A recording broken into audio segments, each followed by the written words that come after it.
बीडमध्ये शरद पवार यांच्या राष्ट्रवादीला धक्का बसतोय। राहुल मोटे आता अजित पवार यांच्या राष्ट्रवादीत प्रवेश करणार आहेत। माजी आमदार राहुल मोटेंचा आज दुपारी पक्षप्रवेश होतोय। कार्यकर्ते देखील मोठ्या संख्येने या ठिकाणी उपस्थित असतील, पक्षप्रवेश करतील। भूम परांडा वाशी मतदारसंघातील कार्यकर्ते या क्षणी मोठ्या संख्येने उपस्थित असणार आहेत। विशेष म्हणजे विधानसभेला शिवसेनेचे आमदार तानाजी सावंत यांच्या विरोधात राहुल मोटे यांनी निवडणूक लढवलेली होती। कोण आहेत राहुल मोटे, एक नजर टाकूया आपण।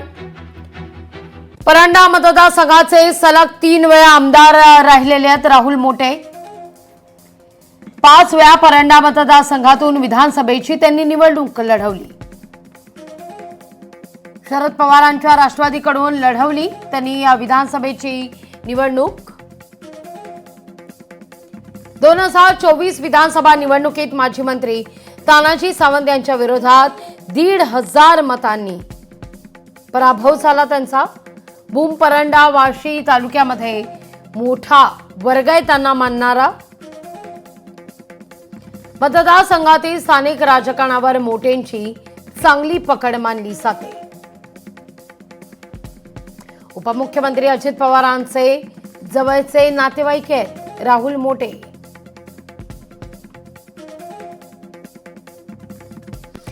या सगळ्याविषयी अधिक माहिती घेऊया आपल्या प्रतिनिधी मीनाक्षी म्हात्रे यांच्याकडून। मीनाक्षी, अतिशय एक मोठा चेहरा, खरं तर ज्या मुद्द्यावर महायुतीच्या समन्वय समितीची बैठक होणार होती अखेर ती रद्द झाली खरी, पण जो मुद्दा या बैठकी अंतर्गत अग्रस्थानी होता तो म्हणजे पक्षांतर्गत लढलेल्या महायुतीमध्येच 2024 मध्ये काही लढाया ज्या झाल्या निवडणुकी दरम्यान त्यांचे काही पक्षप्रवेश केले जात आहेत।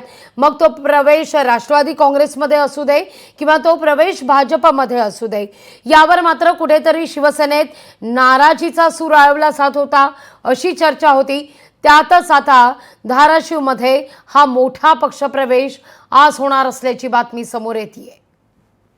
निश्चितच धाराशिव जिल्ह्याचे शरद पवार यांचा राष्ट्रवादीला धक्का बसणार आहे। कारण खरं तर शरद पवार यांच्या पक्षाचे माजी आमदार राहुल मोटे हे आज दुपारी अजित पवार यांच्या पक्षामध्ये प्रवेश करणार आहेत। खरं तर मुंबईच्या दिशेने ते निघालेले आहेत आणि एकूणच मतदारसंघातील जे कार्यकर्ते जे आहेत ते देखील मोठ्या संख्येने जे आहेत ते मुंबईत दाखल होणार आहेत। मात्र विधानसभेला आपण पाहिलं होतं की शिवसेनेचे आमदार तानाजी सावंत यांच्या विरोधात राहुल मोटे यांनी निवडणूक लढवली होती आणि त्यानंतर ज्यावेळी आतापर्यंतचा जर कार्यकाळ पाहिला तर 5 वेळा परंडा विधानसभा मतदारसंघातून निवडणूक जी आहे ती त्यांनी लढवलेली आहे आणि यातच सलग 3 वेळा देखील हे आमदार म्हणून निवडून आलेले आहेत। त्यामुळे एकूणच राष्ट्रवादी अजित पवार यांना नक्कीच संपूर्णतः धाराशिव जिल्ह्यामध्ये मोठं बळ मिळणार आहे, बळ वाढणार आहे आणि त्यामुळेच कुठेतरी शरद पवार यांच्या पक्षाला मोठा धक्का बसणार आहे। मात्र दुपारी आज हा पक्षप्रवेश होतोय, मोठ्या संख्येने कार्यकर्ते देखील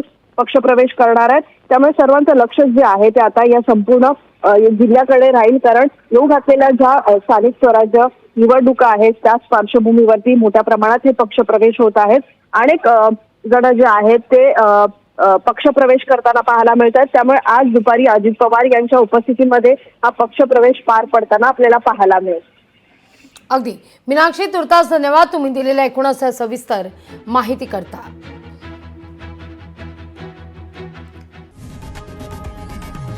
लोकशाही मराठी ऐका, पहा, जागरूक रहा।